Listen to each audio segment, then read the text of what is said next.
Matthew, why do we do a pre-show anymore? Because it's the best bit. Yeah, but why don't we just do the pre-show in the actual show? We had a pre-show because when we were doing it live, it made sense. That would just be the show.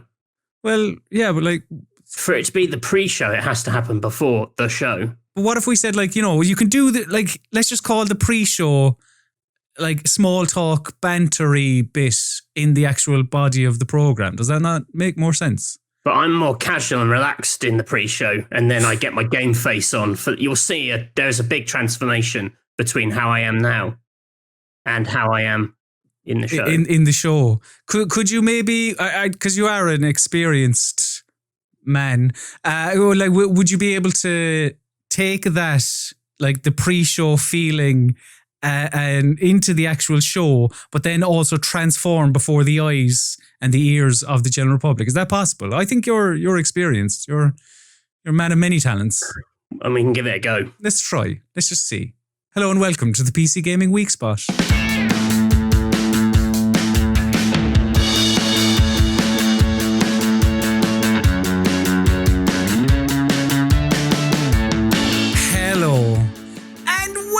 Welcome to the PC Gaming Weekspot, your recap of the last 7 days in PC video gaming. Normally, but we're start of a new year, we'll get on to all that. My name is Colin Mahern, and joining me this week, he is very experienced with the tin opener. It is the one, the only, it's Mr. Matthew Castle. The OG bean dad. Indeed.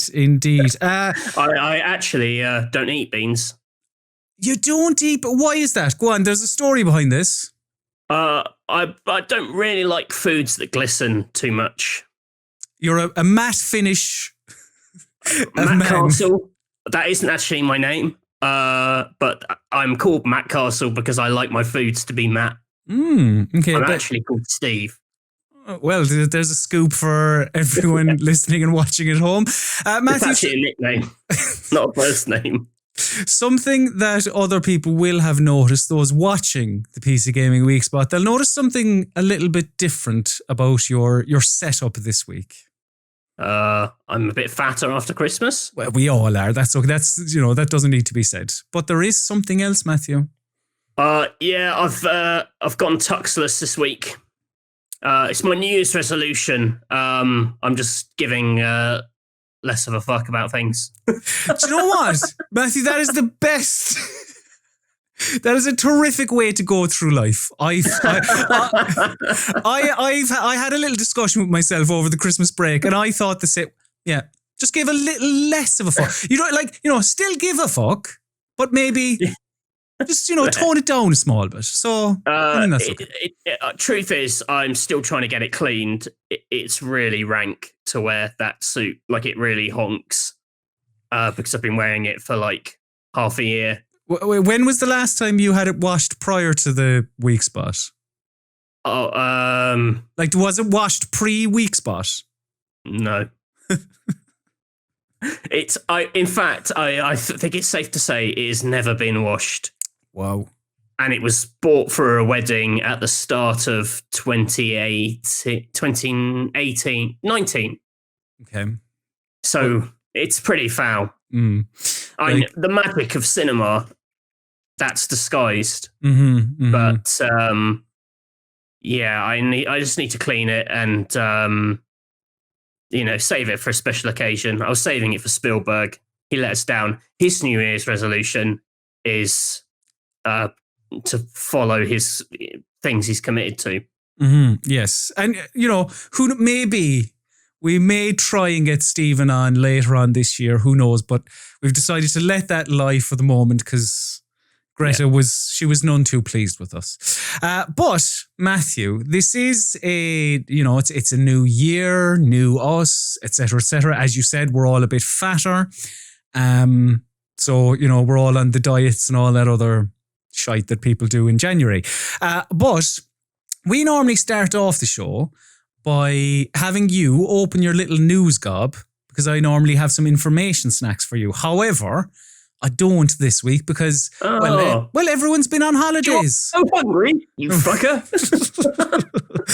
Like everyone's been on holiday, so there hasn't been any news blasts of any kind. Everyone's doing their game of years and all that kind of jazz. So what we're going to do, go on.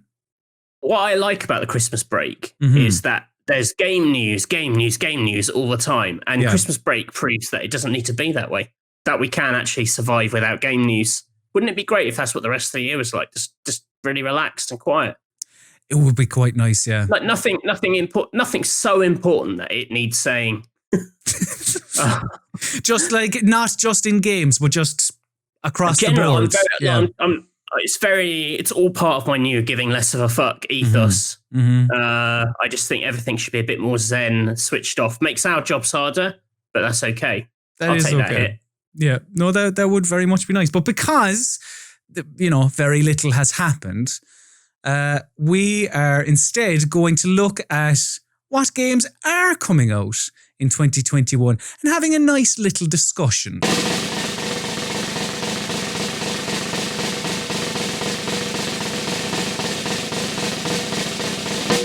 Forgotten how long that was. It is quite long, yeah.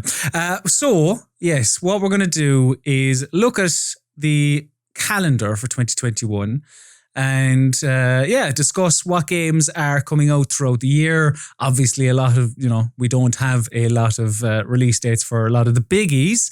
But, Matthew, starting us off in January, the biggest game of the month, The Medium. I know you're very much looking forward to that. So give me 12 and a half minutes on The Medium, please. The Medium is the only game that describes my interest level in it. That is to say, medium. Very good. Very good. Truth, maybe that's The Medium. I mean, have you any attachment to Bloober Team and their horror? Not really. I think they make quite stylish games, and I quite like Layers of Fear 1, but I think a lot of the stuff they've made since then I haven't dug as much. I feel like they do a lot of games which are sort of psychological horrors, which are sort of clever scary rather than actual scary. They're all games that they're all a bit like Silent Hill wannabes, where it's, your character's guilt or past sins is the real monster, and you're as Hollywood calls it, your prestige horror. Yeah, I don't know. I've seen. I just feel like they've been remaking Layers of Fear 1 over and over again. I really didn't rate the Blair Witch game. This one's a bit different though, isn't it? This one's got like a interesting kind of dimension swapping mechanic. Yeah. You can go through, as far as I'm aware, like you have a sort of a normal light world and a dark world. So there's so not at all like Silent Hill. So they've created like I suppose they've created the same environment twice. I'm guessing if you can just switch at will, whether you can, but I honestly don't know if you can switch at will. Obviously, Matthew, the biggest game in January is coming out 8 days prior, and it's called Hitman 3. And I know you're buzzing to get your grubby paws on that. I am pumped for Hitman 3. I don't know how much you've played of the new Hitman games. I've both the first one and all of the new Hitman games. So yes. Oh, they're great. They're great games. I mean, it all hinges on the quality of those new levels. It's just like 6 new levels, isn't it? Like they because I why was I doing that? Recently I was looking back at like what the differences were between the first Hitman and the second Hitman. And I actually forgot. Like, do you remember the little picture-in-picture thing? Yeah. I can't remember what they called it, but that was introduced in Hitman 2. Something else was as well. Obviously, your what was it? Bushes and the ability to blend into crowds. Yes. Yeah. So I haven't been keeping abreast of Agent 47's the end to the what is it? The World of Assassination. Yeah. So I don't know of any sort of like new features or whatever. But as you say, a lot of it will hinge on the quality of the Agatha Christie like big English manor murder mystery. Yeah. There's the kind of neon. Is it Chongqing? I think is the name of it. That city, all the different levels. So thankfully we won't have to wait long. Only I think it's going to be very shiny. I think the big upgrade this time is more of a visual upgrade with a lot of improved reflections and things. And obviously they'll upgrade all the levels from 1 and 2 because it kind of Hitman 3 acts as the kind of hub for all your Hitman kind of progress and bits and bobs. So, if you've been playing them along, you'll probably get this and slot your earlier levels and progress and unlockables and whatever into this. Mm-hmm. If you haven't been playing those, well, I think you're in for a mega treat because you're going to get, you should buy Hitman 3. And if you've not played the other levels, they're absolutely amazing as well. And they'll all work as this giant kind of cohesive package. Yep. Yeah. I honestly believe this is going to be a Game of the Year contender in January. That's my hopes for it. Fingers crossed. Very briefly, but I know you are looking forward to getting your hands on the Yakuza Remastered Collection out on the 28th of January. Yeah. To try and, fill in those gaps in your Yakuza playing history. Yeah, I've played 4, I think. Is it 4 with the one with the 4 protagonists? Yes. Yeah. Yeah, I've played that one. I haven't played 3 and I haven't played 5. 3 is probably the weakest. Takes ages to get going. You're at the not the creche, the orphanage that Kiryu's at, and it's like, oh Jesus, it takes forever. But still, great. More Yakuza games on your PC. They're all long games, though, aren't they? Oh yeah, they are. Not as long as Like a Dragon. Like a Dragon is, right. Although 5 is massive. Like a Dragon is maybe the longest, I'd say. In February, the game that you and I have both said on numerous occasions, glowing praise, we both said, that seems all right. And it's Outriders. Nobody wants to believe us. Outriders is going to be the most all right game of 2021. People will push to one side because of that. And I think it will be the likes of us going, no, really? Like if this comes up in a sale, you should get, because it seems all right. But we'll see. We'll see. I think, I think it'll be massive in terms of like I think there's going to be a lot to it. So it'll keep you busy. It's kind of a perfect February game. Of course, if you've got good sense, you'll be playing Hitman 3 for like a good month. I imagine that's what my February will look like. But a bit of Outriders, a bit of co-op fun. Yeah. Scratch that gears itch. Seems okay. So in March, again, we very, very quiet. Like the only thing that I can see here that might catch the castle's eye would be Disco Elysium, the final cut, which is the fully voiced Disco Elysium. And have they added new quests as well? Is there something else I'm trying to remember? They've added some new gubbins. I've only played Disco Elysium once, even though it's like a very adaptable game based on the character you bring into it and whatnot. So I'm kind of pleased that that's the case, so I can dig into this and sort of play it properly. I wonder if it's sort of the relationship they seem to be aiming for is a bit like when Larian make their Divinity Original Sin 2 definitive editions, and it's kind of you play it once on PC and then you wait for a year and then you play the kind of the meatier version that they've jazzed up for consoles. I believe it's a free update on PC as well. I think it is, yeah. Yeah. So in April, we have, again, date to be confirmed, but Humankind, which is the big 4X game from Amplitude. Which is certainly not a Colm or Matthew game, but I'm sure other people will enjoy it. Yeah, I got on fine with the did you play it? Build I played. Yeah, I played it when we did some of the videos last year when Nate was talking about it. I had played it as well. You may not have got that impression from my general ignorance about it, but yes, believe it or not, I had played it. It's kind of accessible in the way that it sort of couches some of its narrative decisions and things. I mean, there is some requires a bit of 4X sort of muscle memory that I don't have.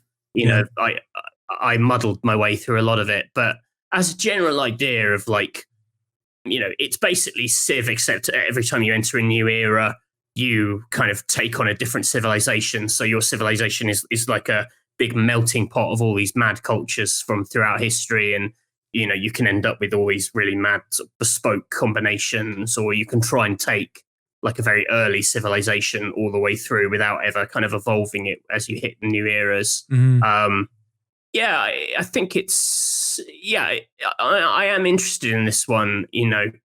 Maybe I don't know enough about the genre to kind of play it thoroughly and thoroughly enjoy it, but I like the stories it seems to tell, and I like the kind of the vibe of it. A game that I will be probably checking out on the strength of its sequel, because the original passed me by, as I think it did a lot of people, is Nier Replicant version 1.22474888713. It's a lot of numbers, but it's the remake of the original Nier. I reviewed the original Nier back in the day that this is based on.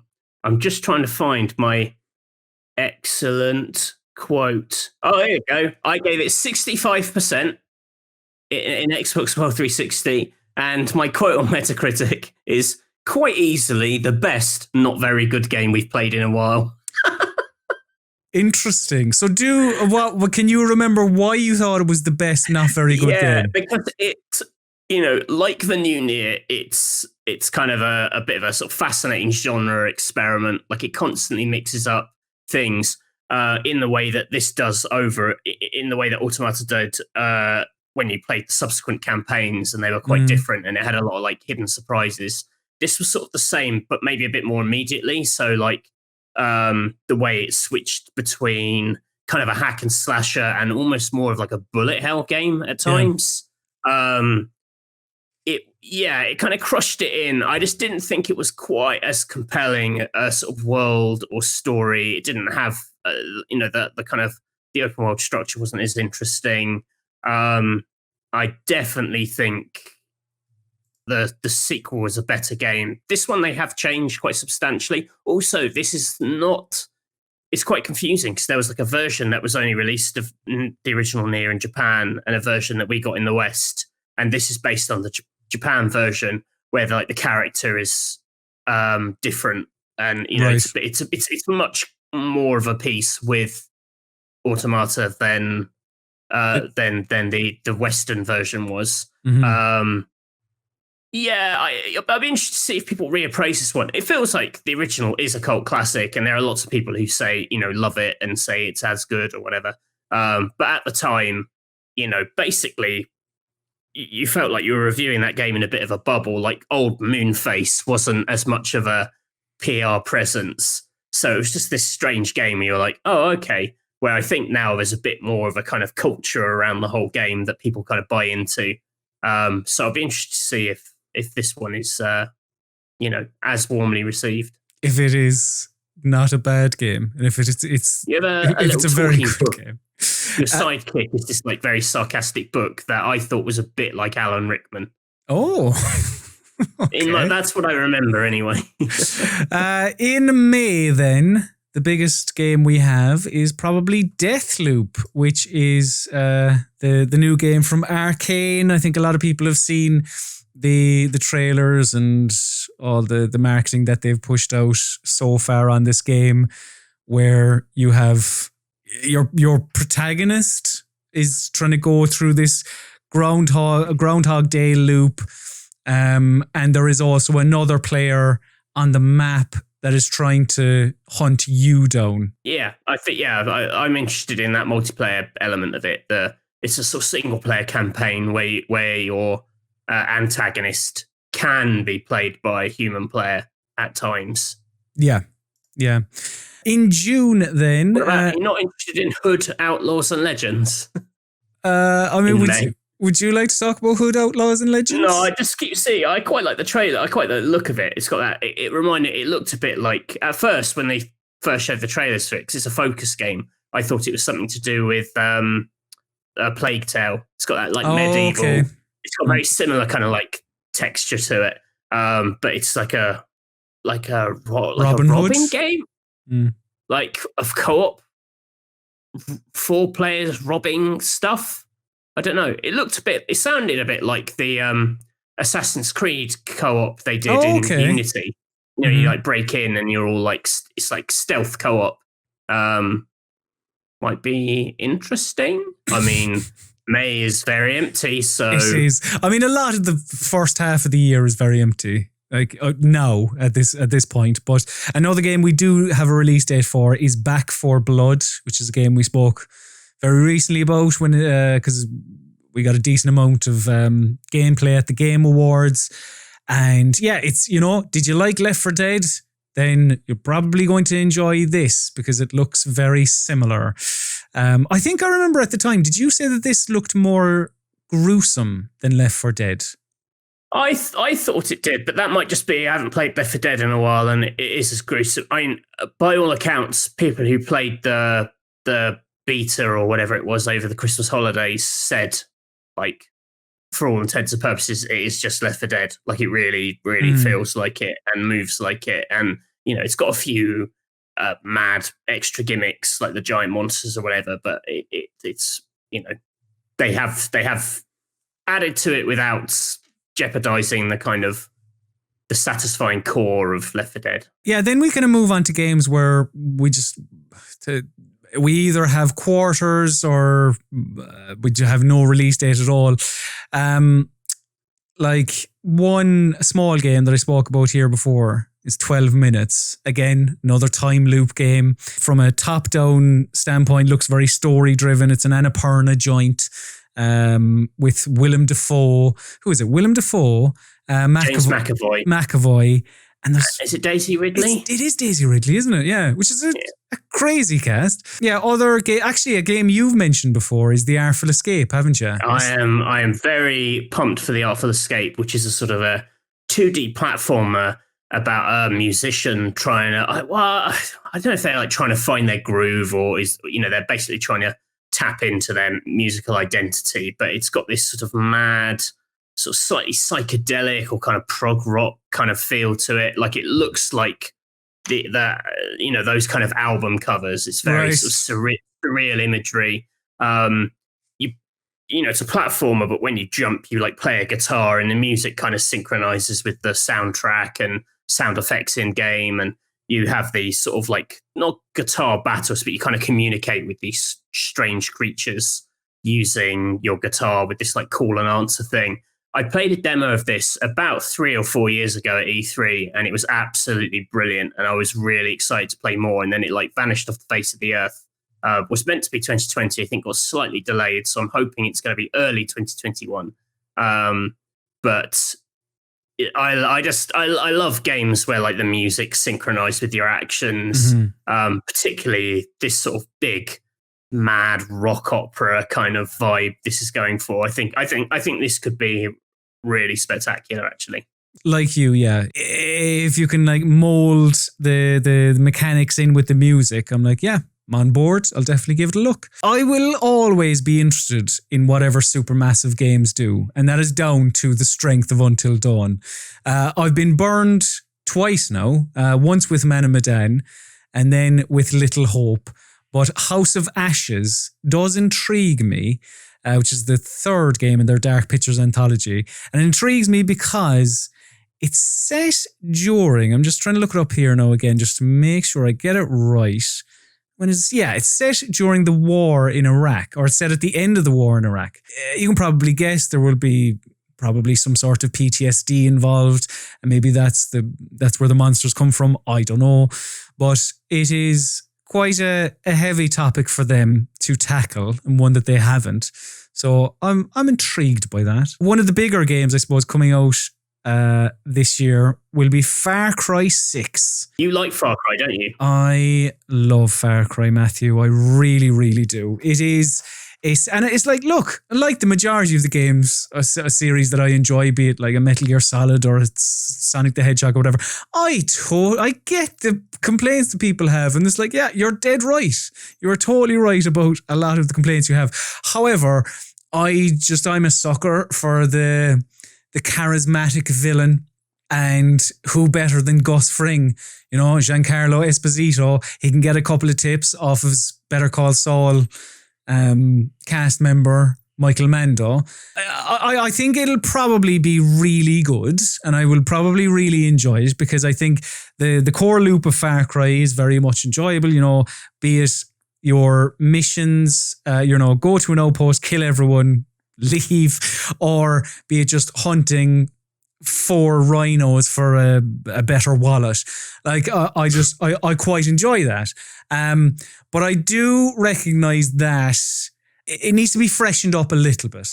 And the most recent Far Cry, it's not really a spin-off. I know it wasn't like a big sequel, but like New Dawn was the biggest in-between Far Cry that had a connection with the actual story, because it's essentially a sequel to Far Cry 5.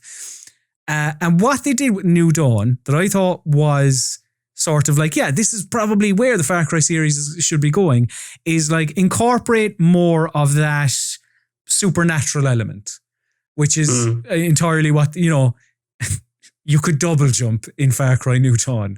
Doesn't get much more supernatural than a double jump. You know, well, when it's so grounded in reality, like, you know, you're a person, you shoot the gun, but it really lent into that, you know, drink the glowy pink juice and now you're a fucking Superman.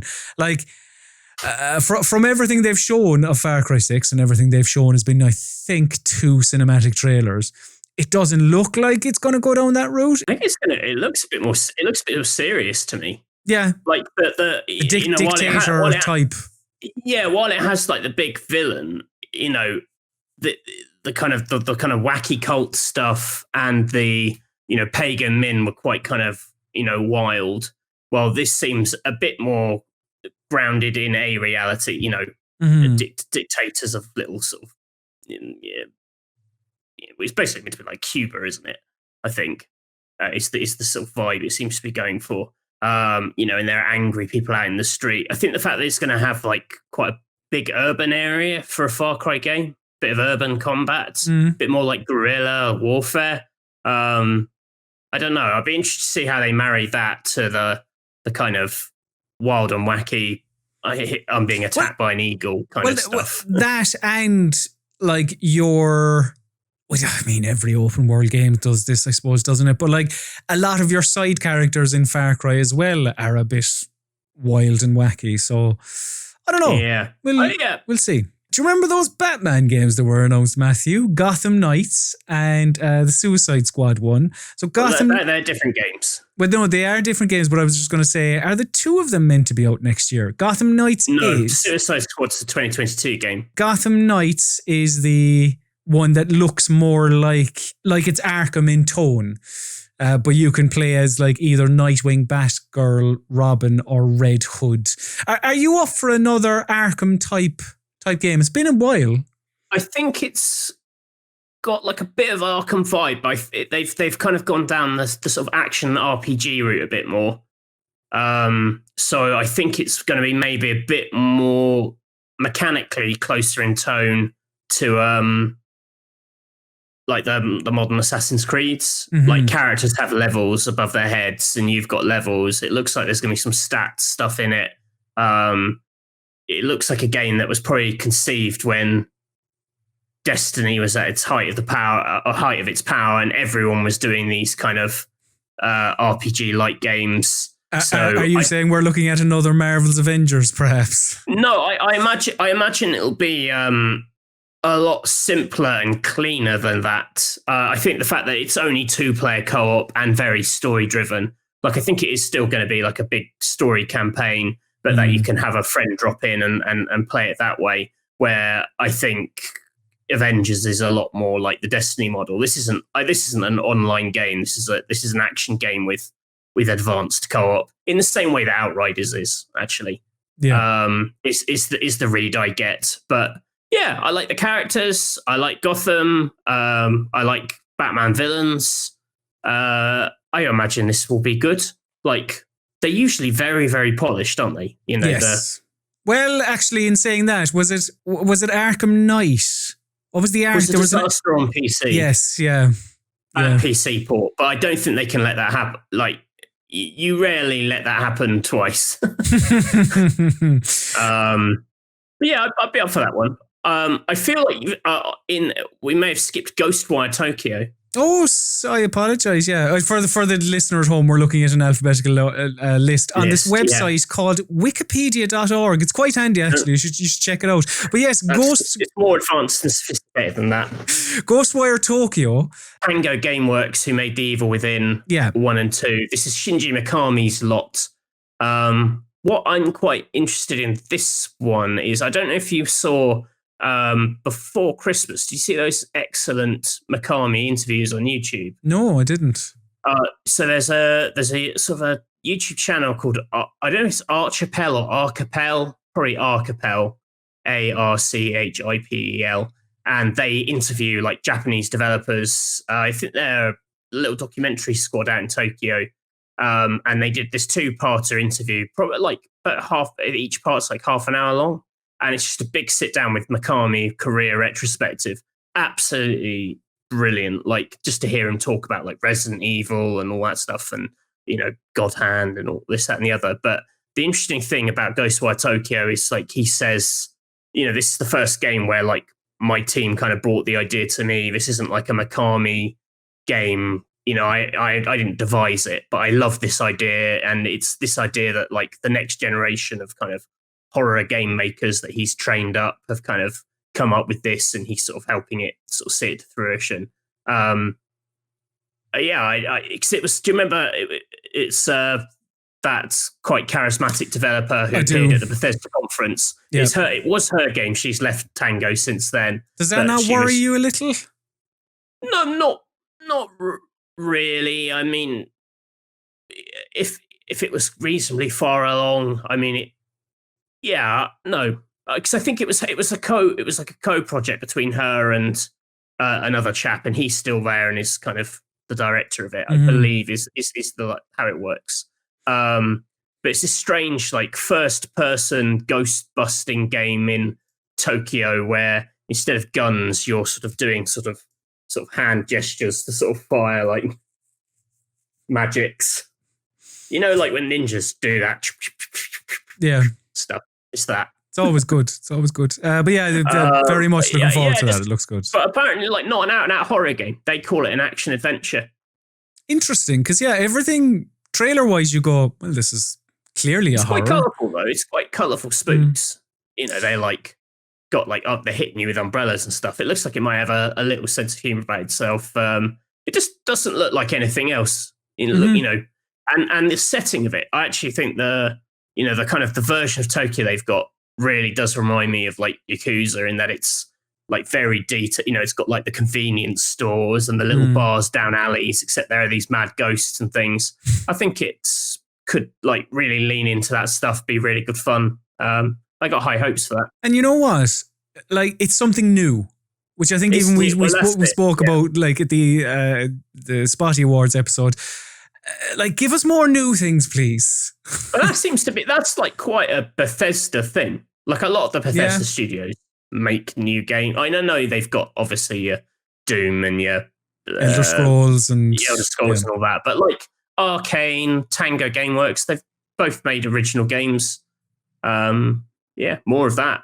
A game that isn't new, or a series that isn't new, and when we talk about directors leaving and all that, Halo Infinite, I am more intrigued just to see what that game will turn out to be. Yeah, I mean, after all that Craig stuff and everyone just really going hammer and tongs at the demo that we all saw, which again, I thought it was fine. I don't know what other people saw, but very intrigued to see what that'll turn out to be. We've said it before, but like the game got memed to death, and then they've tried to kind of repurpose the narrative as like, oh, well, you know, now it's going to really be the game we always wanted to make. And then you're like, well, why wasn't it that in the first place? You thought it was like, until that you showed that game in the summer, what you had is what you thought you were going to be releasing, and you were happy enough to release or planning to release in you know, at the launch of the Xbox series. Yeah. So I don't know. They're very good at writing blogs. On the 343 people are very good at writing blogs where they make you excited about their game, because they're like, oh, this extra time we're doing this, that, and the other, and the chap who's kind of heading it up now, Joseph Staten, who was like the writer on the original Halo, and he's kind of been a sort of a bit of a, not a writer for hire. He's worked for Xbox, but he's like a narrative guy who gets installed on first party teams. Is the kind of vibe of it. And he's on it now and kind of heading up, and he's like, oh, this is like the closest we've got to kind of really like capturing the feel of that original Halo, and that's really the vibe we're going for. And I made the original Halo, and even I'm excited about it. And I know it's all just a line, but you do read it, and you're like, yeah, I'd be up for that. So yeah, we shall see. Are you a Harry Potter fan? I like it. I like it enough. Have you any interest in Hogwarts Legacy, which is where you're... in terms of like the idea of it's quite a fun fictional universe, and the idea of like an RPG set in it, and it's like a historical version. I think it sounds like it could be a bit like Bully, but in Hogwarts in the sort of 19th century. I think it is. It's like 200, 100 years ago, or whatever. Is the vibe of it. I imagine it's going to be incredibly expensive and shiny. And which I quite like. I like shiny AAA things. Money dripping off the screen. That's good. I imagine so. I quite liked one of the recent films. The first one I thought was all right. The where he was chasing his magic beasts, whatever it was called. I mean, I can't add anything because I've never read a single book, nor have I seen a single film. I like the universe. I know some people have beef with it because of J.K. Rowling and some of their views, and I think they've been pretty clear to kind of distance themselves from her and say that it's just a universe we love, and we're making a game set in it, and it's our story and whatnot. So I don't think you're sort of necessarily being morally obliged to kind of avoid it, but I hope it'll be good. What a lukewarm take that is. I hope the Harry Potter game will be good. I mean, to be fair, that's all. We can either end our little soliloquies with "I hope it'll be good" or "Let's wait and see." Is what all we could say about the majority of these things. I quite like the look of Kena Bridge of Spirits, which was announced for PlayStation 5, but it's not an exclusive, from Ember Lab. It's got like you're in this, I got a bit of a Spirited Away vibe. You're like in this village with these little kind of sort of little kind of sooty kind of critters, these little sort of fluff ball things, these spirits. It's got a little bit of a Pikmin energy in that you're kind of you're helping these spirits and you're collecting them, and then you use them to solve puzzles as like an army of ants, or they can swarm enemies and you can attack them. So it almost looks like a kind of Pikmin if Captain Olimar was a bit more of a capable action hero himself. So like Link from Zelda meets the Pikmin. Looks absolutely gorgeous. It's a little indie studio. I mean, visually it looks absolutely amazing. Really like, like a living kind of Pixar-y type thing. Mm-hmm. Psychonauts 2 is one I know that it's been in the oven for quite a while. And one of that was the first time I ever heard of Fig. They went through Fig with that rather than Kickstarter, wasn't it? You're talking about the fruits. No, the biscuits introduced me to figs. But yeah, Psychonauts 2 is probably going to have all the charm and humor that you would expect from Double Fine and the Psychonauts series. Actually, yeah. Do you think that still lands in 2021? Like your Jack Black kind of like skibbity-bee-doo and all that. Yeah. Just calm down, man. Do you know what? I actually, to be fair, right? Jack Black, we're all giving less of a fuck in 2021. So like, you can just one skibbity. That's enough, Jack. Just one skibbity. Skibbity. Well, I actually don't mind Jack Black. I have a soft spot for Jack, and he's an underrated singer. But Jack Black sort of gets in the way of himself a lot of the time. I find when he does just a few skibbity bibbity boos, it's all right. Yeah, it's fun. I am looking forward to Psychonauts 2. I still don't think Double Fine have made anything close to Psychonauts 1 quality wise. So I'm hoping that this will be like a big return to form. Like I've liked a lot of their games, but they never fully land for me. But this is just like, it's almost a sort of proven thing. Like we know that they can make this kind of game, and making it in hopefully a a better financial environment because they've got the Microsoft support and everything. It'll be a bit more polished and just like a kind of the best version of Psychonauts that you can get, hopefully. Resident Evil 8 Age. Are you obviously you've just been talking about Shinji Mikami. I'm guessing Resident Evil Village is one that is near the top of your most anticipated list. Unless, what do you think of the setting? Yeah, I'm a little worried about the whole like werewolf thing that it appears to be going for. That gives me fear. I must admit, I have been deliberately avoiding reading all the Capcom leak stuff, which apparently pretty comprehensively lays out what this game is about and how it works. So I've avoided that. But werewolves, yeah. The little bits they've shown of it look amazing. Like zombies, fine. Werewolves, bit far-fetched. Come on. I'm just not as interested in like werewolf like mythology, and so I don't know. It's not quite my cup of tea. The little bits they've shown of this look amazing visually because it's like a proper next gen. There is no crossover. They haven't made it. They're not making it for Xbox One and PS4. So they've just gone all out, and it looks incredibly opulent. There's a little shot in one of the things of like a hallway with a really like amazing looking chandelier, and you're like, that is a next gen chandelier if ever I've seen one. And also, like opulent homes is so key to Resident Evil. As much as I liked 7, the Baker Mansion was just like kind of grim. I like the idea of a haunted house that's very kind of expensive looking and just puts you more on edge. It's kind of, I don't know, it just feels luxurious in a way. I'm not actually sure. Like, I guess it is the Resident Evil 7 team who have made this. It being the continuation of that Ethan Winters. Is it Ethan something? Winters? Rivers? Hawke. No, it's not Ethan Hawke. It would be good if it was, though. That'd be quite. The whole game is an impressive. Ethan Hawke origin story. It's just how he got to be cast in like Before Sunrise or whatever. Vampire the Masquerade Bloodlines 2, Matthew. I know that you played a decent chunk of the original Vampire the Masquerade Bloodlines.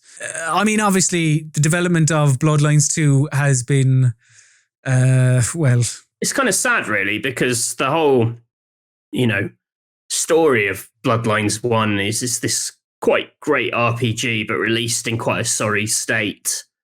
And this time, the big kind of headline was, this time we're going to get it right. This is Bloodlines 2. This is going to be all singing, all dancing. And it seems to have, when they showed it off for the first time, it didn't demo particularly well. It was quite janky looking in places, and it still had a bit of time to go, but then got delayed to no obvious date, I don't think. It's delayed. And then we've had a drip feed of talent leaving it, including Brian Masuda, who's the kind of the top dog, connective tissue with the original game and sort of responsible for a lot of its voice. So, I have no idea how this one's going to turn out. I hope it's good.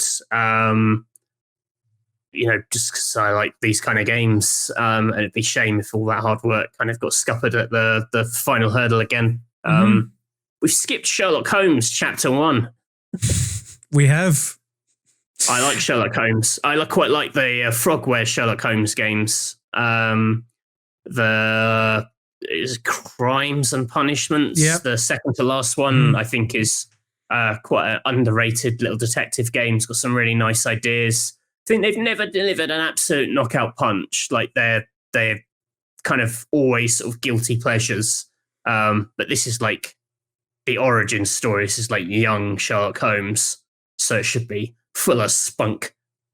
It's the spunk of youthfulness. And what? Vim! Vigor! Have we skipped anything else? Like, is there anything? Because talking through some of these video games, what I don't know. Is there any one or two or three that like really stand out to you? Because apart from funnily enough, the one that's out in 3 weeks' time, Hitman 3. There's a few, I suppose, Deathloop and whatever else. But what stands out to you as like, oh, I cannot wait to get my hands on that game? I mean, just because the Arcane connection, Deathloop, I mean, you know, they make game. You know, I've loved all their other games. There's no reason I wouldn't love this. The slightly actiony focus gives me slight pause because it's a bit of a departure for them. You know, it's quite hard to make a good feeling shooter. But yeah, I've high hopes for that. I just hope there's a few more surprises this year. To be honest, I feel like a lot of people have been holding back because of COVID delaying things, slowing down processes. I imagine more things would have been announced last year at E3 or during Jeff Keighley's Trailer Fest. If it wasn't for COVID, I think people are just maybe trying to manage expectations. Maybe we'll get a really killer chunk of Cyberpunk DLC, which will make everyone excited for Cyberpunk again. Though it does feel like a little bit like it's kind of been and gone, that game. Like people have played it. You've played it once. You've finished it. You've done it. You know, they can fix it as much. They can jazz it up with patches. But I don't know. I feel sort of done with that until the next big chunk of DLC. I think everyone else is in the same boat. You know, obviously, if you're on console and you're waiting for a patch for it to just come basically playable, then, you know, obviously wait for that. Yeah, fingers crossed for maybe that's the most anticipated game on consoles, a Cyberpunk patch. That would be nice. But yeah, we'll see. Hopefully 2021 will be good and developers will, you know, we spoke about like not really or giving less of a fuck. Like hopefully developers will give the same amount of fucks.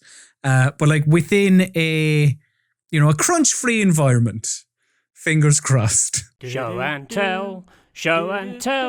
We can't afford a proper jingle. It's meant to be jingle. Show and Tell is the part of the PC Gaming Weekspot where we talk about the games that we have been playing. And because we're just off the Christmas break, the games that we've been playing over the last 2 weeks or so. No, because we've spoken about some games previously like, you know, Cyberpunk, Yakuza Like a Dragon.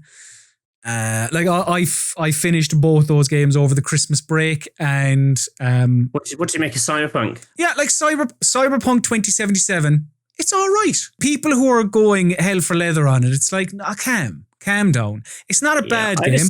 It's such a different experience for certain people, I think. Like I don't understand if you're a PS4 or an Xbox, but it is like a real fair piece of shit. Yeah. But like, as you know, like we spoke about, you know, the shooting is pretty good. The characters, a lot of them are pretty decent. Like, yeah, it's a pretty good game, Cyberpunk 2077. And, you know, if they fix it, maybe it's one to pick up on a Steam sale. A bit of DLC I played over the Christmas break was Gears 5 Hivebusters. Matthew, I love Gears. I just love it. Like, it's just marvelous, isn't it? Like that could be all I could tell you about Hivebusters, and that would be enough. But this does what I think Gears 5 failed a little bit to do, in that Gears 5 went for it had two sections that were open world. And I thought they were nice little ideas, but they felt very barren.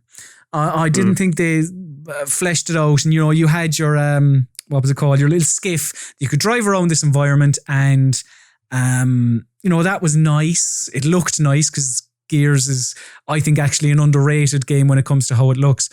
It's always been like the cutting edge. It used to be. And I think Gears 5 is about as good as games look. Oh, Matthew, we are singing from the same hymn sheet. I love Gears. I think Gears 5 does, but I still don't think it gets enough credit for how it looks and like the little details they're in. Yeah, for sure.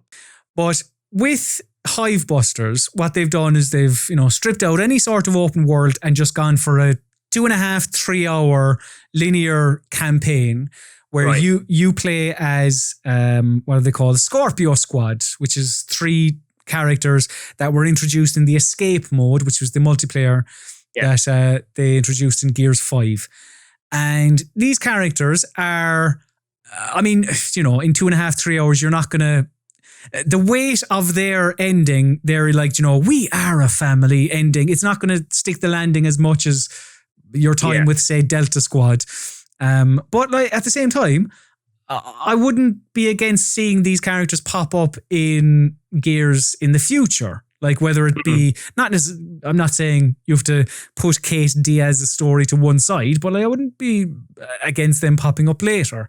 But I have this, when it comes to actually how it plays, I just have the same reaction, and I've given you a little preview already, but I have the same reaction every time I play a Gears game after it's been, you know, a few years or whatever it is, because I haven't dabbled that much in Gears 5 multiplayer apart from when I reviewed it and I had to. And it's not like I enjoy the Gears, but you know, it's fine. But like, it's just the best, Matthew. It is just like, you know, smashing your shoulder into that neatly placed waist-high wall and popping out to shoot some manky looking burly lads in the distance is just wonderful, as is the active reload. And I'm not breaking new ground, but I'm just reminded of it. I'm reminded of it whenever I play a Gears game, how good the active reload is and why, I'm baffled why other games haven't just stolen it. You remember, like, after Gears, like all games were Gears for several years, and then people kind of got bored of it, and now it's sort of weirdly one of the only games properly doing it, and it feels like it's. I think that's why it maybe feels a bit more enjoyable again, just because we aren't playing this game every couple of months. Fair point. Yeah, and it does, like, they have captured the feel of it really well, and this one more so than 4. I thought, like, it just it's kind of hard to put your finger on, but everything felt a bit meatier, gooier, chunkier, just very satisfying enemies to shoot in Gears 5. This looks great though. This DLC. I haven't played this yet. I really like. So it's new locations, right? This is just level. It is. Yeah, it's a totally new locations. A mix of underground areas and this kind of lush, jungly open spaces. Yeah. And a bit where you slide down your bum. There's actually 2 bits, I think, where you slide down your bum. It's excellent. But so whilst I said, those open world bits are gone, and this is more gung-ho, like 2.5, 3 hours, like go through this story and shoot the baddies. There are a few quiet moments thrown in at the beginning of some chapters. And this is sort of when I talk about like Gears doing the little details well, there aren't as much of it in Hivebusters, but you do still get that section where you're walking through this sort of settlement that is inhabited, and you can go in and walk around these people's rooms. And it reminded me a bit of, there's a settlement in Gears 5 that you can walk around. You can see there's like fruit and veg stalls, or there's like the theatre from Gears 5, and I always use this as an example for like the level of detail in Gears. There's a part in the theatre in Gears 5 where there's a toilet, and on the door it has whatever it is, gents or ladies, I can't remember, but underneath it also has it in Braille. And I was like, because Gears, it always, when it comes to accessibility, it's almost second to none. Like, it's excellent. And, to even build that into your actual world, I think is a lovely touch. It's just terrific. But one of the changes in this is that your little robot friend fella, Jack, he's not around anymore. And in 5, I thought he was used brilliantly. Like, he wasn't an also-ran. You could control what he did. He was a support character. Yeah. So he's not there. And in place of Jack, all of the 3 different characters in Hivebusters have an ultimate ability. So one of them can regenerate ammo. One of them is able to stick a shield up in front of him. And the other one can, they can sort of like douse their melee knife in electricity. So they're very strong. That still sounds like those sort of things Jack would have done for you. Those sound like the things Jack would have done. Yeah. Jack had a move which like powered up your weapons a bit. He could like heal you a bit, he can go and get ammo for you. That's so what so what they've done is they've just given it to the individual characters instead. Yeah, that makes sense. Yeah. And you can play as any of the three, and you obviously have direct control of that power, but then you can also direct one of your other teammates to use their power as well. It's it's Gears, Matthew. It's fucking great. I don't know. I just think Gears doesn't get it doesn't get enough credit for how good it is, how polished it is. I think people marvelous. have this idea of it as this big dumb console game, and it's got a bit more going for it. And I really, really like Gears 5. And but I felt weirdly on Rock Paper Shotgun, not on the team, but like from some of the readers, there's just like an instant dismissal and sniffiness towards it. Right. Like, oh, that's stupid kind of console fodder. But I think it's got a lot of brain and character, and I just love the way it looks. Yeah, exactly, and character. Like, it has heart. I'm not. Yeah, stuff, and it's broad. Like, it's broad. I'm not saying it's like a delicate work of fiction or anything, but it's it hit the right stuff, and it's got good shooting. Gears 5 had absolutely amazing like combat encounter variety. Like, it was always throwing in little gimmicks, like little environmental things that would change, or extra kind of threats you to watch out for. Like, you had a big fight where there's the sort of the what those things called, where you sit in those sort of 0G seats where they spin round to train astronauts. Yeah. It's one of those, and you're simming around, and it's like chopping off everything's head, and it's great. It's really good fun. Gears 5. I'm really like it. It's single-handedly. You should give this a go. You really should. I will. I was just I didn't have time. It's amazingly 2 weeks to play a 3-hour game. it's more it's more Gears, and as I say, it's almost a reminder of how good Gears is. Another game that I played over the Christmas period is a slightly older video game, one that actually came out in 2018, Matthew, but it sort of gained new popularity in 2020. And I hadn't played it, saw it was on Game Pass, so I said, you know what, let's give this a go. Let's see if it's all cracked up, or it's cracked up to what it's meant to be. Among Us is the game that I played. This, I maybe I'm the last person on earth to actually play this. I don't know, but I actually haven't played this. It's on Game Pass. So you should give it a go. But just to see why people like this, and even though like I just jumped on with strangers, I get it. It seems like it would be an awful lot of fun with real people. Where there are up to 8 of you on the spaceship, and a number of you are tasked with doing things around the spaceship, be it scanning things, downloading things, uploading things, whatever it is, which all involve walking over to something and pressing use, essentially. And there will be some imposters on the spaceship as well, and you have to try and find out who they are, while you can also be the imposter, and if you are, your goal is to kill everyone and sabotage the tasks that are happening. And a lot of the fun obviously would come from this bit, the discussion bit, where when a dead body is found, the people, because I'm playing with strangers, so it's all typed. Whereas if you're actually with other people, it's probably a bit of a laugh and discussing, I saw so-and-so over there, it's definitely them, and just tricking people into making them believe that you're not the imposter. Right. I played it for, I don't know, an hour, maybe. Nice. And I was this is an investigative deep dive.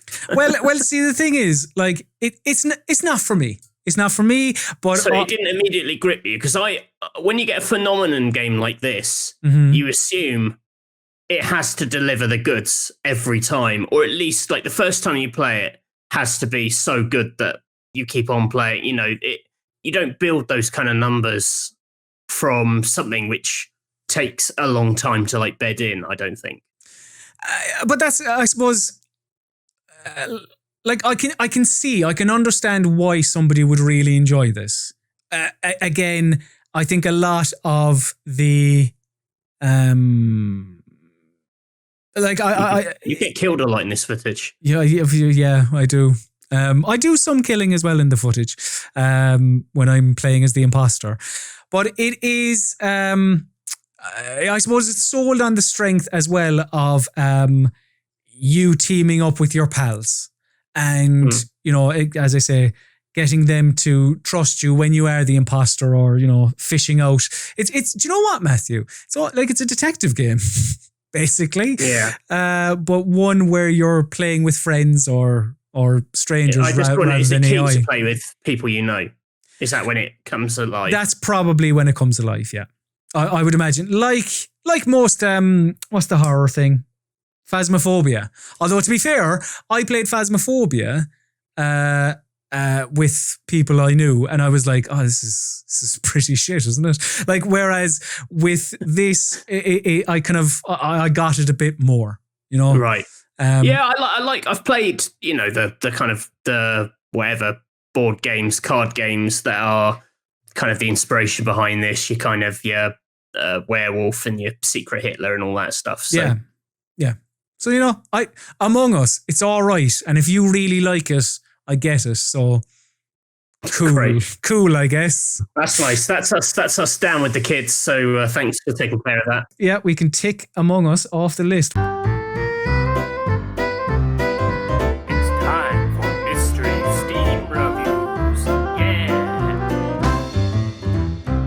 Yes, Mystery Steam Reviews is the part of the PC Gaming Weekspot where I, Colin Mahern, and he, Matthew Castle, test the knowledge of one another via Steam Reviews. And it's been a while, so let's have a little refresher on the rules, shall we? So, both I and Matthew bring 3 Steam reviews to the MSR arena, but we omit the name of the game associated with each review. Our opponent must correctly guess the game attached to each review. 1 correct answer equals 1 point. While both combatants have 90 seconds on each MSR, we both also have help in the form of 3 lifelines. These can be used at any stage during battle and also pause the 90-second timer. Each lifeline can only be used once, and they are as follows. Question, where the hot seat haver gets to ask a yes or no question. Second opinion, where a second review is given to the warm chair sitter. And genre, where the genre of the game is revealed to the one with the warm arse. So, starting us off in 2021, nearly got it wrong there, we are looking at games that came out in 2020. What we've also made sure that each of the games were released on PC in 2020, not that they came to Steam in 2020. So, what would that eliminate? Like your Outer Worlds, basically something that was exclusive to Epic in 2019 and then came to Steam in 2020. Yeah. So, Matthew, would you like your first Mystery Steam review of 2021? I would, because my New Year's resolution is to get all of these right in 2021. Okay. Every single one. Copy-pasted Hollow Knight with technical issues. And that's from Born to Die. It's not recommended. 0.7 hours on record. And Matthew, your time starts now. So, this is going to be a Metroidvania, and it has technical issues. I mean, so you've always got to try and guess the intelligence of the reviewer of these, don't you? Because, what an idiot thinks is like Hollow Knight is very different from what someone who, knows the score. This sort of rings bells in terms of I saw a lot of idiots say that Ori this year was like Hollow Knight because it's a Metroidvania, even though it's totally different to Hollow Knight. It also did it have some technical issues? It did have some technical issues on Xbox One. Did they transfer to PC? I had a fine time. Technical issues though, any game can have technical issues on the wrong PC. I'm struggling to think of another Metroidvania which this could be. I'm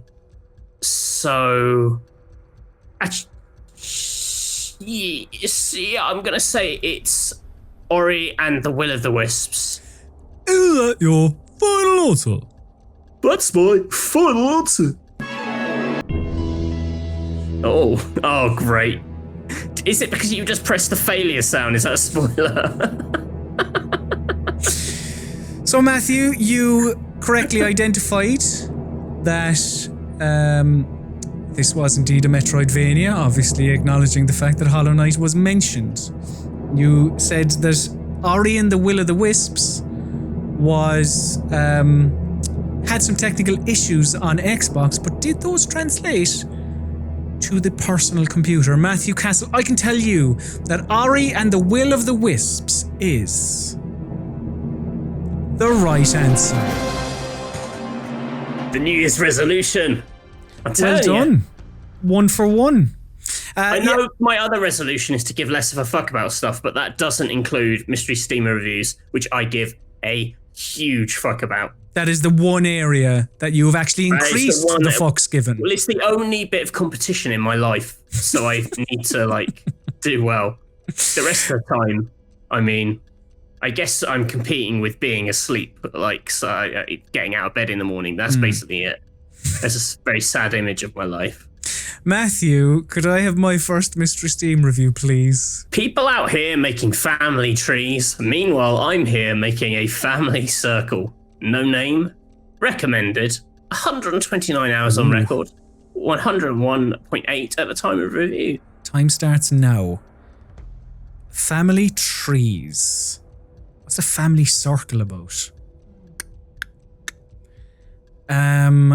Is that a gameplay mechanic, or does it just loop back around? Family eating itself like an Ouroboros. Okay. Family in video games in 2020. It was only last year. It was a couple of months ago, basically. We should have more things in my head. Families in games. So let me think. Yes, Your Grace was one I played. That involves your family. Which makes me think of Medieval Crusader Kings 3. You had there was family elements to that. I think I might use one of my lifelines. Let me think now. I'm going to pause the timer at 29 seconds. And I'm just trying to think, if you said a strategy game to me, do I use my... Do you know what? Yeah, I think I'm going to use my genre. Could I have my genre lifeline, please, Matthew? Because I'm just hoping it's if it's a strategy game, I'd shoot with Crusader Kings 3.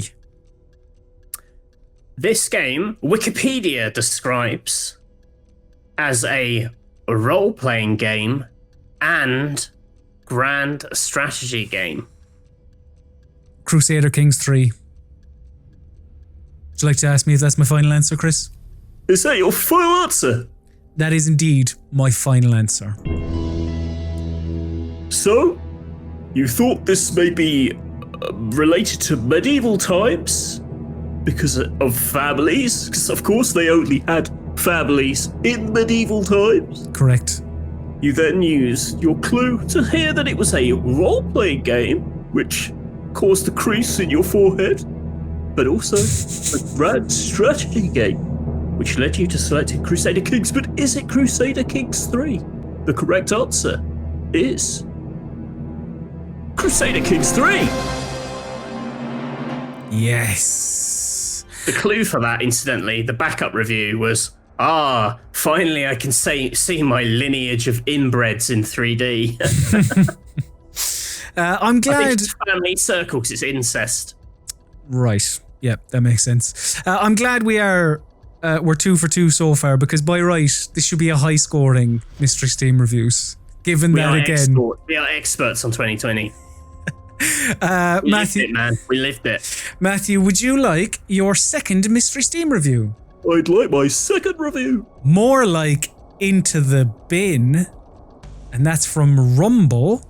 It's not recommended. 0.6 hours on record. Your time starts now. More like Into the Bin.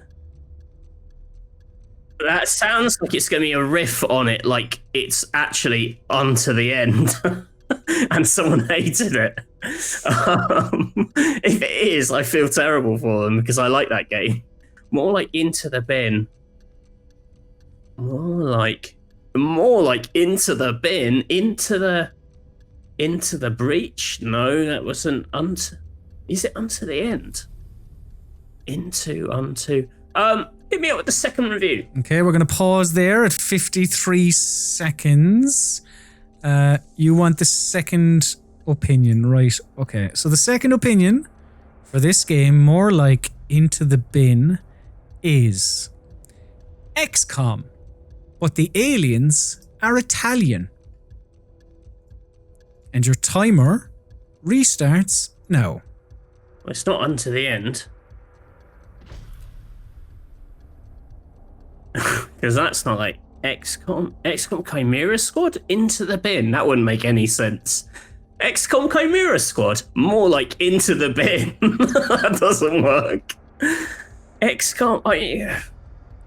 Oh, I know. It's Empire of Sin. Is that your final answer? Yeah. XCOM with gangsters. That's what that is. So Matthew, you were really trying to figure out there that Into the Bin, Into the Breach, Unto the End. But the second opinion has made you think of Romero Games' strategy game, Empire of Sin. I will say, if it is this, Into the Bin is still not a good pun on Empire of Sin. Sin and bin rhyme, but it's changed all the words. And I can tell you, Matthew, that Empire of Bin, more like. Empire of Sin is the right answer. I mean, I suppose I was thinking like Into the Breach, and but that didn't come out last year. No. But I'm saying like for the more like Into the Bin, kind of like a mix of Into the Breach and Empire of Sin. But I mean, you got it. So I think that's someone who's like Empire of Sin, more like Into the Bin, because they don't understand how puns work. They should have said Empire of Bin. That would have been funnier. That would have been better. So if they're watching and they're not. Matthew, could I have my second Mystery Steam review, please? Yeah. I've seen more bugs against you. Dung Beetle. Not recommended. 7.4 hours on record. 0.5 at the time of review. Time starts now. What could this be? Into the Breach? Maybe? Matthew, Chris, it's Empire of Sin. Are you sure? Yeah. No, okay. So you think that's all right? Oh, you think that's the only? You think that's the only gangster game from last year? I mean, it's fine. Like, if you want to go with that. Unless it's Mafia. I'm trying to remember what the release of Mafia was like. I'm going to say Empire of Sin because that was quite buggy. So, yeah, Empire of Sin. Do you want to say if is that my final answer? That is my final answer, Chris, yes. You have gone with Empire of Sin. I'm worried you've gone with Empire of Sin just because I just said Empire of Sin and you had it on your mind. This year also saw the release of the Mafia trilogy, which included Mafia 3, Mafia 1 Definitive Edition, and Mafia 2 Remastered. But was this Empire of Sin? The correct answer is Empire of Sin. Shit. Hilariously. So I'll come clean. My clue for this was XCOM, but the aliens are Italian. That is unprecedented. That's happened. We both picked the same game and the same clue. That's quite good. That was quite good. Did you like my acting in the last one where I pretended not to know? That was very good, actually. Yeah. Well done. Well done. You did, and you worried me there for a second. I was like, ooh, Mafia. I was going through it. I was like, I was trying to find the review that made it sound the most like Mafia. Yeah. I think you did, to be fair, yeah. Didn't go for it. Matthew, would you like, for the hat trick, your third and final Mystery Steam review? Hit me up. Wake the fuck up, samurai. We have a city to burn. And that's from Bus Stock. It's recommended 45.6 hours on record, 0.1 hours at time of review. Your time starts now. Well, I mean, this is Cyberpunk. But is it Cyberpunk? Because you know that I see that quote and know it was Cyberpunk. So it makes me think it's not Cyberpunk. Unless you're just trying to play mind games with me. What's the genre? Oh, okay. So we're going to pause the timer there at 1:10. So what are you using? You're using your genre.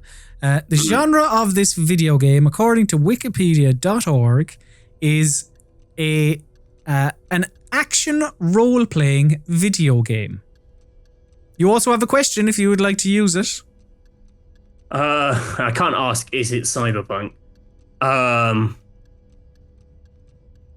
I could ask. Can I ask? Is it allowed to ask? Is Keanu Reeves in this game?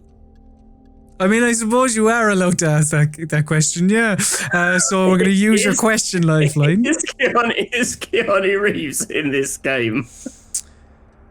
Hold on, let me check. Just let me type it in here. Keanu Reeves, the name of the game. Oh, that's a surprise. Yes. Yes. Yes. This, I think, is Cyberpunk 2077. Is that your final answer? That's my final answer. Matthew. Cyberpunk 2077 does have Keanu Reeves in it. It is also an action role-playing video game. But is it the right answer? I can tell you that Cyberpunk 2077 is the right answer.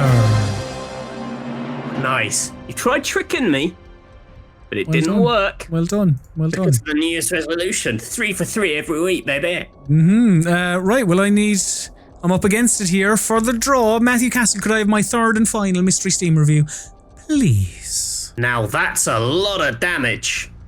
Intelligence, recommended 0.1 hours on record. Okay, time starts now. What? Now that's a lot of damage. I mean, I could ask a question, and my question would be, did pop group from the late 90s Damage appear in this video game? I'll give you this one for free. They do not.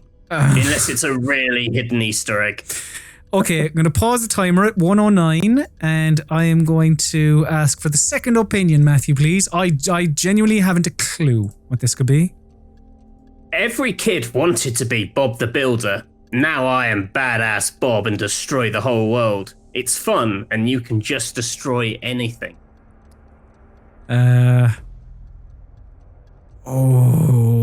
Okay. I'm going to restart the timer. 1:09.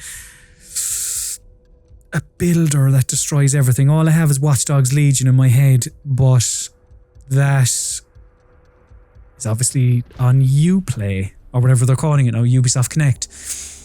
A build... I know. I thought I had something in my head. What was the name of that game? Teardown. I know that involved like destruction of buildings and whatnot. That would be from left field if you picked Teardown. I think it's called Teardown. I never played it. I have a question. What question could I ask? I'm going to pause the timer, and I'm going to, at 16 seconds, I'm going to use my one remaining lifeline, which is the question, and I'm going to ask, is this game... is this game a sequel? No. Right, okay, I'm going to just restart the timer, 16 seconds. Oh, Teardown would be totally from left field, though, I feel. That's all I have in my head. It's hardly that. I can't think of any other game where you're Bob the Builder and you destroy everything. 1 second, Teardown. Is that your final answer? That's my final answer, Chris. Interesting. So you were given a clue. That's a whole lot of damage. A second clue that referenced Bob the Builder, and you have gone for Teardown. A quite obscure pick. I'm not confident, Chris. I won't lie. It does have a lot of demolition in it, I believe. The correct answer is Teardown.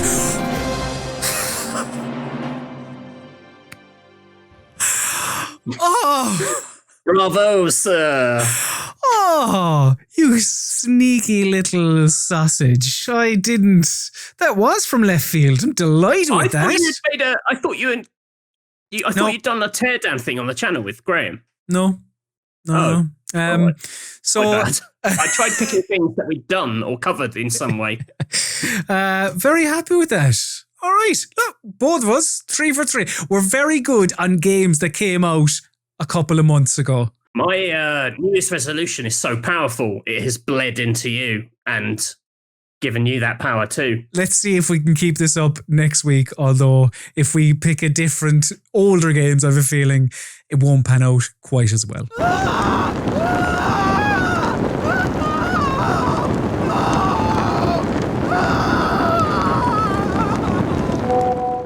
Burning Questions is the part of the PC Gaming Weekspot where we turn to you, lovely, lovely viewers and listeners, for your burning questions. You can contact us at any stage of the week, the year, the month, whatever, at weekspot@rockpapershotgun.com. You can email us there. And we have a few burning questions here, Matthew, so let's get to it. The first one we have, let me pull it up, where is it? The first one we have is from Rob Derrickson. Rob says, Week Spotters, what is the absolute worst game you played in 2020?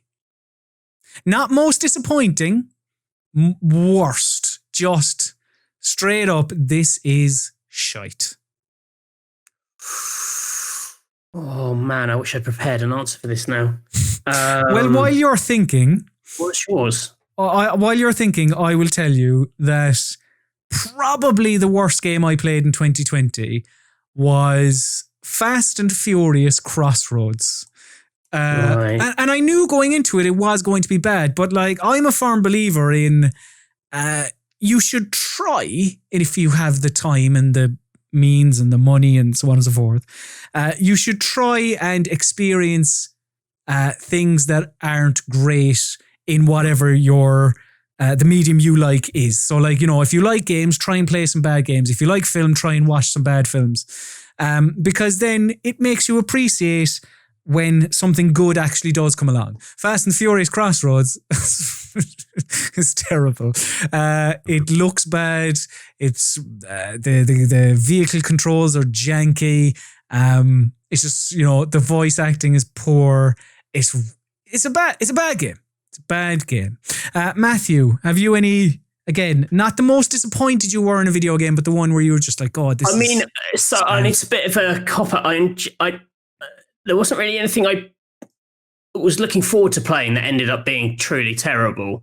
But for freelance, admittedly I played it on Switch, but it was on PC. I reviewed this sort of tie-in for the cartoon series Troll Hunters. It's called Troll Hunters Defenders of Arcadia, and it's a proper 2 out of 10 abomination. Ooh. It's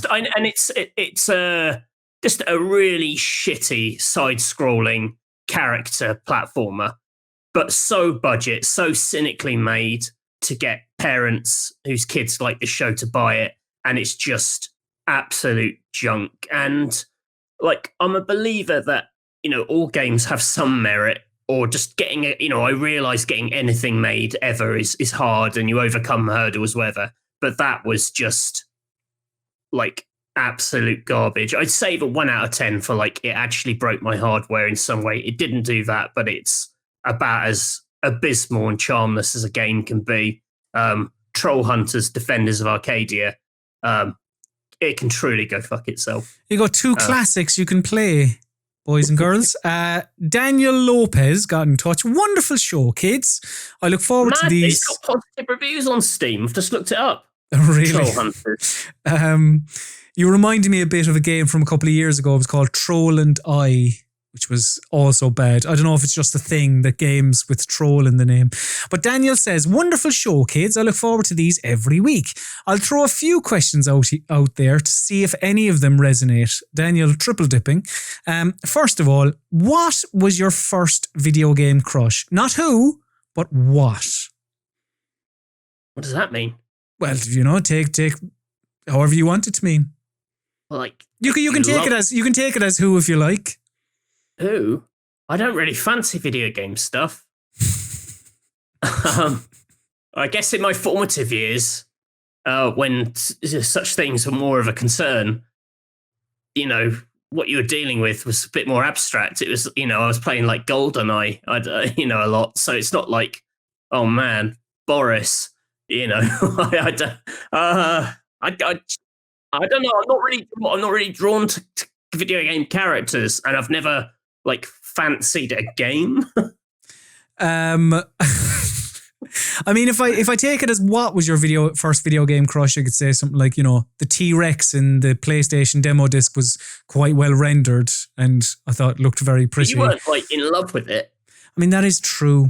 I can't say I was ever in love with a video game character, though. I mean, the typical answer for people of our age is Lara Croft. But I don't know. She's not real. The thing is, even as a teenager, I knew that if I met Lara Croft in real life, she'd hate my guts. And is that how crushes work? No. I'm just saying, you're like, this is a person I just wouldn't be of a similar level. Our social circles would never cross. And she's quite posh, and she's quite outgoing, and she likes adventures, and I'm quite lazy. I think she'd hate my guts. Daniel's second question is, if you had to describe your dream game in one sentence, what would it be? I guess a game. Well, I love detective stories. Any game that gets closer to simulating the excitement of solving a case. It's why Obra Dinn's one of my favorite games ever, because it probably is the closest. But if there was a game, a really fully simulated detective, world game would probably be my dream game. I think my dream game might happen, which is what's his name? Daisuke Sato talking about getting involved with the Sonic the Hedgehog game. I'd be like, yeah, that sounds pretty good. And Daniel's final question is, what's your favorite indie game that doesn't get enough love? So an underrated independent video game. Well, actually, hang on. Let me see. How does he word it?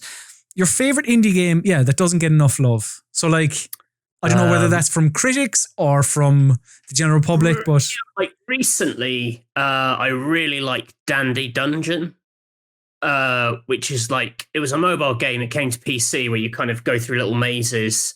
It's made by this designer called what's his first name? Kimura. I'll just call him Mr. Kimura. I can't remember his I think first he'd name. prefer it that way, yeah. He made Danny Dungeon. He also made Little King's Story back in the day. Worked a bit on No More Heroes 2.